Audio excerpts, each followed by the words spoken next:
सत साहेब भगत जी मैं सोच रहा था कि जो हमको मतलब जो फ़ोटो जो मिला है जो नाम दीक्षा जो सेंटर से है जिसमें कबीर साहब जी का, संत गरीबदास जी महाराज का, चितानंद जी महाराज का, स्वामी रामदेवानंद जी महाराज का, सतगुरु रामपाल जी महाराज का, मतलब पूरा फ़ोटो मतलब एक ही में है। हाँ, तो हम सोचे हैं कि तत्व ज्ञान के आधार से कि संत गरीबदास जी महाराज और सतरामपाल जी महाराज और कबीर साहब जी महाराज वो सब तो एक ही है। वो संत रामपाल जी महाराज कबीर साहब है, गरीबदास जी महाराज है, और एक ही चेहरा देखने से संत रामपाल जी महाराज से ही इसी मतलब रूप में अपना मोक्ष होगा। तो क्यों ना हमें सारे फ़ोटो को हटा करके एक ही फ़ोटो रखें, तो क्या ये सही होगा? और आप अगर बताएंगे तो मैं एक ही फ़ोटो खाली गुरु जी का रखूँगा। हाँ, सब कुछ जब वही है तो सत साहेब भगत जी इस समस्या का समाधान कीजिएगा। बंदी छोड़ सतगुरु रामपाल जी महाराज जी की जय हो। सत साई भगत जी, बिल्कुल बड़े भाई, आपने बिल्कुल लाख टके की बात कही है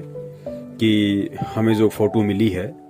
आश्रम से या नाम दीक्षा केंद्र से, जिसमें बीच में हमारे परम पूज्य सतगुरु रामपाल जी महाराज जी विराजमान हैं और ऊपर नीचे दाएं बाएं कबीर साहिब जी की फोटो है, गरीबदास जी महाराज जी की फोटो है, पंडित चिदानंद जी महाराज जी की फोटो है और हमारे दादा गुरुदेव स्वामी रामदेवानंद जी महाराज जी की फोटो है। देखिए भगत जी, जब तक किसी भी आत्मा को इस भक्ति मार्ग का सही तरीके से ज्ञान नहीं होता है, तब तक वो आत्मा कुछ भी करती रहे, परमात्मा उसको क्षमा करते हैं और उसकी भूल को परमात्मा नजरअंदाज करते हैं। और जैसे जैसे वो आत्मा इस भक्ति मार्ग में आगे बढ़ती जाएगी, जैसे जैसे वो सतगुरु रामपाल जी महाराज जी के द्वारा जो अनमोल तत्व ज्ञान प्रदान किया गया है उसको आधार बनाएगी, उनके अनमोल वचनों को, सत्संगों को ध्यान से सुनकर फिर उन पे चिंतन मनन और मंथन करना शुरू करेगी, तो उस आत्मा को मालूम पड़ जाएगा कि परमेश्वर ही, स्वयं परमेश्वर कबीर साहिब जी ही भिन्न भिन्न रूप और स्वरूपों में, कभी संत रूप में, कभी सतगुरु रूप में, कभी किसी भगत रूप में परमात्मा यहाँ पे सारा खेल खेलते हैं। परमेश्वर के अलावा सृष्टि की जानकारी, ये अनमोल मंत्र, ये मूल ज्ञान ना कोई दे सकता था, ना कोई दे सकता है, ना कोई देने वाला। और गुरुदेव ने बताया कि जब कोई भी आत्मा इस भक्ति मार्ग से जुड़ती है, चूंकि ये दुनिया से डिफरेंट मार्ग है, इस मार्ग में भक्ति की जो विधि है, साधना है, नियम है, वो दुनिया में जो लोक वेद के आधार से प्रचलित भक्ति साधना है उससे बिल्कुल विपरीत है। तो जगत और भगत का परमात्मा ने 36 का आंकड़ा भी बताया है। और गुरुदेव ने बताया कि जब कोई भी पुण्य आत्मा कम से कम 3 से 4 वर्ष इस भक्ति मार्ग को दे देती है, यानी सतगुरु देव जी से नाम दीक्षा लेके 3 से 4 वर्ष तक यदि वो लगन के साथ भक्ति करती है, तो धीरे धीरे फिर उस पुण्यात्मा का ज्ञान योग परमात्मा खोलना शुरू कर देते हैं। उसको बहुत सारी चीजें और सतगुरु देव जी के सत्संगों के कोड वर्ड, संकेत उसको समझ में आने लग जाते हैं। तो इस आधार से भगत जी, आपने जो कहा वो बिल्कुल सत्य है, क्योंकि अब आपकी आत्मा स्वीकार नहीं कर रही है कि मैं मेरे घर में मेरे परम पूज्य सतगुरु रामपाल जी महाराज जी के अलावा किसी अन्य महापुरुष की फोटो रखूं। क्योंकि अन्य जो महापुरुष हैं जिनको हम समझते हैं, जैसे हम कबीर साहिब जी हैं, गरीबदास जी महाराज जी हैं, तो ये महापुरुष कौन थे? ये महापुरुष स्वयं कबीर साहिब जी के ही अन्य रूप थे। और आज वही कबीर परमेश्वर संत रामपाल जी महाराज जी का चोला धारण करके आज इस पृथ्वी पे प्रकट है, विद्यमान है।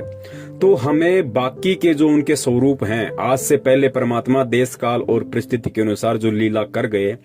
अब हमारे लिए भगत जी उन फोटोओं का, उन स्वरूपों का कोई महत्व नहीं रह जाता है। आज हम कबीर परमेश्वर जी की वो फोटो जिस स्वरूप में वो 622 वर्ष पहले काशी में आए थे, चाहे हम उसकी पूजा करें या ना करें, उसका कोई महत्व नहीं है भक्ति मार्ग में हमारे लिए, क्योंकि हम परमेश्वर से परिचित हो चुके हैं, उनके ज्ञान से परिचित हो चुके हैं। तो हम भक्त आत्माओं के लिए जब साक्षात वो कबीर परमेश्वर सतगुरु रामपाल जी महाराज जी के चोले में हमारे प्रत्यक्ष है, सामने है, हमारे सतगुरु के रूप में है, हम उनकी शरण में हैं, तो 650 साल पहले वाली फोटो का या 250 साल पहले परमात्मा गरीबदास जी महाराज जी के रूप में आए उन फोटोओं का भगत जी हमारे लिए कोई महत्व नहीं रह जाता है। ठीक है, जब तक भगत को ज्ञान नहीं है वो इन फोटोओं को अपने घर में रख सकता है, कोई दिक्कत नहीं है। लेकिन जब आपको ज्ञान हो जाएगा, आपकी आत्मा आपको बार बार यह चिंतन करने पर विवश कर देगी कि भाई जब परमात्मा एक है तो फिर 4-4 फोटोएं क्यों रख रहे हो, 3-3 फोटोएं क्यों रख रहे हो। और भगत जी वही बात है, जब आत्मा का पति एक है तो फिर भगत जी हमें औरों की पूजा क्यों करनी, हमें औरों को इतना महत्व क्यों देना। हमें केवल उसी रूप, उसी स्वरूप और उसी सतगुरु को महत्व देना है जिनसे आज हमारा मोक्ष होना है। कबीर साहिब जी 650 साल पहले आए थे। 650 साल पहले उनके रूप का, उनकी फोटो का महत्व था, क्योंकि उस समय यदि हम चाहते तो ज्ञान को आधार बना के परमात्मा को पहचान के हम इस काल लोक से मुक्त हो सकते थे, लेकिन ऐसा हम नहीं कर पाए। तो आज उस फोटो का हमारे लिए कोई महत्व नहीं है। आज कबीर साहिब जी की वो फोटो या फिर गरीबदास जी महाराज जी की फोटो या फिर हमारे दादा गुरुदेव जी की फोटो या पंडित चिदानंद जी महाराज जी की फोटो आज भगत जी ना ही तो हमें लाइव सत्संग सुना सकती है, ना हमारे को वो फोटोएं दर्शन दे सकती हैं, ना हमारे को वो फोटोएं आशीर्वाद दे सकती हैं, ना हमें वो अनमोल तत्व ज्ञान से परिचित करवा सकती है, ना वो फोटोएं हमारी प्रार्थना सुन सकती हैं और ना ही वो फोटो हमारी किसी भी शंका का निवारण कर सकती हैं। आज कौन है जो हमें सत्संग सुना सकते हैं, हमें आशीर्वाद दे सकते हैं, हमारे दुखों का निवारण कर सकते हैं, हमारी प्रार्थनाएं सुन सकते हैं, हमें आशीर्वाद दे सकते हैं, जिनको हम दंडोत प्रणाम करके हम जो है वो लाभ प्राप्त कर सकते हैं भक्ति मार्ग का, तो वो केवल हमारे वक्त गुरु हैं, वक्त गुरु सतगुरु रामपाल जी महाराज जी। तो हमें केवल अपने घर में, क्योंकि दास तो अपनी बता रहा है, दास अपने घर में पूजा के स्थान पे सिर्फ और सिर्फ अपने परम पूज्य सतगुरु रामपाल जी महाराज जी का ही स्वरूप रखता है। दास कबीर जी का जो 650 साल पहले वाला जो स्वरूप है, दाढ़ी मूछ वाला, दास उसको नहीं रखता है, क्योंकि भगत जी जब आत्मा का पति एक है तो हमें 2-2 स्वरूप हमें क्यों रखने। और जब हम 2 स्वरूपों को देखेंगे तो भगत जी हमारे भाव भी 2 हो जाएंगे। यानी जब तक हम कबीर साहिब जी और सतगुरु रामपाल जी महाराज जी की फोटो को अपने घर में रखते हैं, अपने दरबार में रखते हैं, तो सदा हमारे लिए 2 परमात्मा रहेंगे, हमारे भाव दोनों फोटो में रहेंगे। तो परमात्मा तो एक ही होता है, 2 तो हो नहीं सकता। और फिर सतगुरु रामपाल जी महाराज जी स्वयं कहते हैं कि भाई गुरु गोविंद 2 नहीं भाई। गुरु यानी वर्तमान में जो तुम्हारा गुरु है, और गोविंद, गोविंद यानी वही परमात्मा जो आज तुम्हारे गुरु के रूप में है। तो परमेश्वर कहते हैं गुरु गोविंद 2 नहीं भाई, और 2 समझे वो 2 जग जाही। जो 2 समझेगा, गुरु को और परमात्मा को अलग अलग दृष्टि से देखेगा कि भाई परमात्मा तो कबीर जी हैं जो सतलोक में बैठे हैं, और मेरा जो गुरु है संत रामपाल जी महाराज, ये तो उनका भेजा हुआ संदेशवाहक है, उनका भेजा हुआ संत है, उनका भेजा हुआ प्रतिनिधि है। तो कहते हैं वो आत्मा भक्ति करते करते भी जब शरीर छोड़ेगी, और शरीर छोड़ते समय तक भी यदि उसका यही भाव रहा कि गुरु और गोविंद दोनों अलग अलग होते हैं, तो वो आत्मा, परमात्मा कहते हैं गुरु गोविंद 2 नहीं भाई, 2 समझे वो 2 जग जाई, वो नरक में जाएगा। तो भगत जी हमने ऐसी गलती क्यों करनी है। हमने केवल एक ही फोटो को अपने दरबार में रखना है, एक ही रूप को हमारे मन मंदिर में संवार के रखना है, हमारे हृदय में जचा के रखना है। तो दास तो केवल अपने परम पूज्य सतगुरु रामपाल जी महाराज जी का स्वरूप ही अपने पूजा स्थान पे रखता है। दास 650 साल पहले वाली उनकी जो फोटो है, दास उनको अपने घर में नहीं रखता है, क्योंकि मेरा परमात्मा एक है, एक ही है और एक ही रहेगा। बहुत सारे भगत भाइयों की शंका है कि भाई इष्ट अलग होता है और गुरु अलग होता है। हमारे जो इष्ट हैं वो कबीर साहिब जी हैं, और हमारे जो गुरु हैं वो संत रामपाल जी महाराज जी हैं। तो देखिए उन पुण्यात्माओं का ये बहुत बड़ा धोखा है, वो अभी परमात्मा के तत्व ज्ञान से परिचित नहीं हो पाई हैं। देखिए सतगुरु रामपाल जी महाराज जी वर्तमान में 3 भूमिकाओं में हैं। वो स्वयं परमेश्वर भी हैं, सतगुरु की भूमिका भी वो स्वयं कर रहे हैं, और एक भगत की भूमिका में भी वो हैं।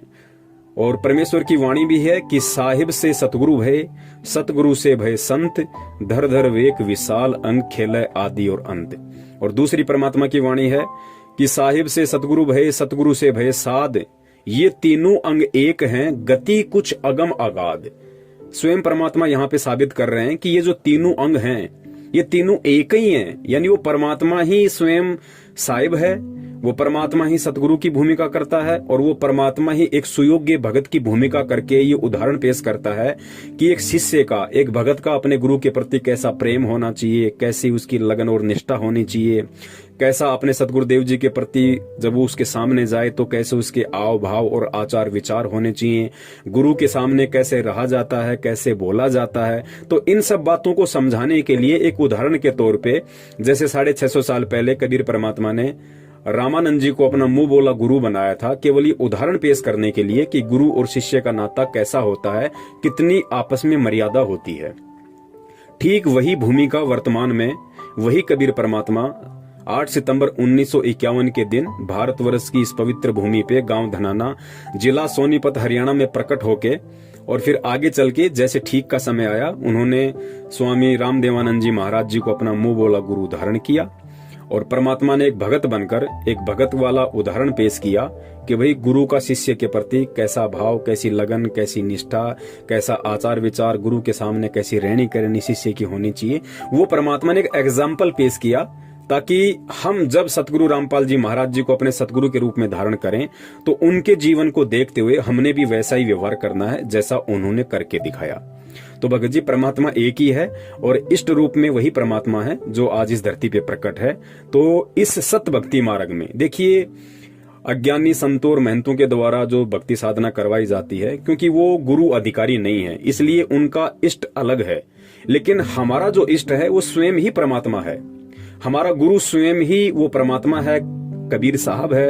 क्योंकि कबीर साहब के अलावा इस भक्ति मार्ग को, कबीर के मार्ग को कबीर के अलावा कोई नहीं चला सकता। कबीर जी के द्वारा रची गई सृष्टि की जानकारी कबीर जी के अलावा कोई नहीं बता सकता और कबीर जी के द्वारा जो तत्व ज्ञान दिया गया है उसको स्वयं ही वो कबीर परमात्मा एक साधु संत और सतगुरु के रूप में, एक तत्वदर्शी संत की भूमिका में परमात्मा स्वयं ही आके उसका प्रचार प्रसार करता है, दूसरा कोई नहीं कर सकता। इसलिए इस भक्ति मार्ग में यानी इस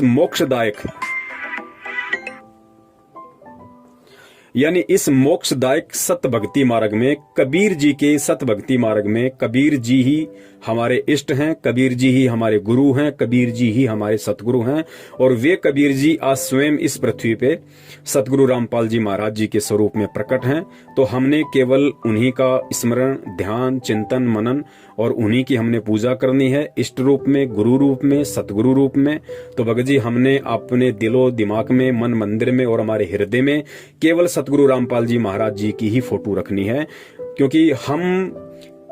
दो भाव में नहीं चल सकते, हम दो नाव में सवारी नहीं कर सकते। अगर हम घर पे दो फोटो देखेंगे तो हमारे भाव भी दो होंगे और जब तक हमारे दो भाव होंगे तो समझिए कि हम अभी इस भक्ति की उस गहराई में नहीं पहुंच पाए हैं। हम इस भक्ति की वो उपलब्धि जो सतगुरु हमें प्राप्त करवाना चाहता है, हम उसको अभी प्राप्त करने के लायक नहीं हुए हैं। तो हम परमात्मा को दुखी ना करें, हम किसी भी रूप में हम परमात्मा को दुखी ना करें भगत जी। क्योंकि एक औरत, आप सांसारिक उदाहरण ले लीजिए, एक औरत जिसकी शादी हो चुकी है और वही औरत यदि किसी दूसरे से शादी कर लेती है, किसी कारण से पहले वाले पति को छोड़ देती है और दूसरे पति से शादी कर लेती है और शादी करने के बाद यदि फिर भी वो पहले वाले में भाव रखती है, या हो सकता है पहले वाला पति उसका मर गया हो किसी कारण से और पहले वाले पति की फोटो को देख देख के रोती है, उसको अपने पर्स में रखती है, अपने अलमारी में रखती है और शादी भी उसने दूसरी कर ली, तो दूसरे वाला पति उससे कितना प्रसन्न होगा। उस पति को पता है कि ये पहले वाले को भुला नहीं पाई है, तो ये अभी मेरे लायक नहीं है, अभी इसका भाव, अभी इसका प्रेम मेरे में उतना नहीं है, अभी भी इसका भाव और प्रेम उस फोटो में, उस पहले वाले पति में ही ज्यादा अटका हुआ है। तो वर्तमान का जो पति है वो उससे उतना प्रेम नहीं कर पाएगा, उसे उतना मान सम्मान नहीं दे पाएगा। तो भगत जी हमने ये गलतियां नहीं करनी है। हमारा परम पिता परमेश्वर अजरो अमर है, वो जब चाहे और जिस रूप में चाहे पृथ्वी पे प्रकट हो सकता है, आ सकता है और आया हुआ है। तो हमने केवल हर जगह केवल एक ही परमात्मा देखना है और वर्तमान में इस धरती पे जो असली कबीर है वो स्वयं सतगुरु रामपाल जी महाराज जी के रूप में प्रकट है, विद्यमान है और हमने उन्हीं का पूजा पाठ, ध्यान, मनन, चिंतन मनन करना है। अन्य हमने किसी भी उनके स्वरूप को पूजा के भाव से नहीं देखना है। हमने उनके किसी भी रूप को वो महत्व नहीं देना जो महत्व आज हमने साक्षात उनको देना है। और भगत जी चक्कर क्या है परमात्मा सतगुरु रामपाल जी महाराज जी की ये मजबूरी समझ लीजिए या ये जरूरी समझ लीजिए, क्योंकि उन्होंने कबीर जी को परमात्मा साबित करने के लिए उनकी फोटो का सहारा लेना पड़ा। हालांकि वो स्वयं कबीर हैं, लेकिन दुनिया को समझाने के लिए यदि वो स्वयं कहें कि भाई मैं ही कबीर हूं, मैं ही भगवान हूं, तो कोई नहीं मानेगा उनकी बात। इसलिए शुरुआत में उन्होंने कबीर जी को शास्त्रों से, वेदों से परमात्मा सिद्ध करने के लिए उस फोटो का सहारा लेना पड़ा, उस नाम का सहारा लेना पड़ा। और जिन पुण्यात्माओं को फिर आगे चल के जो उनके शरण में आ गए, फिर उनको आगे चल के सत्संग सुनने के चलते उनको ये मालूम पड़ गया कि भाई वो कबीर है कौन जिसके विषय में सतगुरु रामपाल जी महाराज जी इतना प्रचार प्रसार कर रहे हैं, उनके महिमा का गुणगान कर रहे हैं, वो कबीर है कौन। तो फिर उस आत्मा को भगत जी मालूम पड़ जाएगा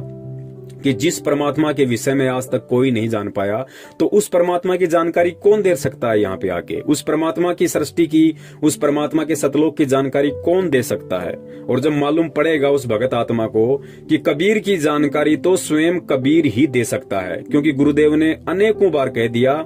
कि अपनी महिमा का वर्णन उस परमात्मा को स्वयं ही करना पड़ता है, क्योंकि यहाँ का कोई भी प्राणी, 21 ब्रह्मांड का कोई भी प्राणी उस परमात्मा के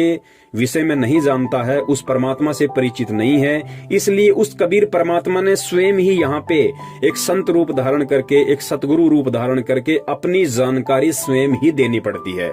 तो सतगुरु रामपाल जी महाराज जी स्वयं कबीर परमात्मा है और वे स्वयं ही सन 1994 से अपनी जानकारी दे रहे हैं।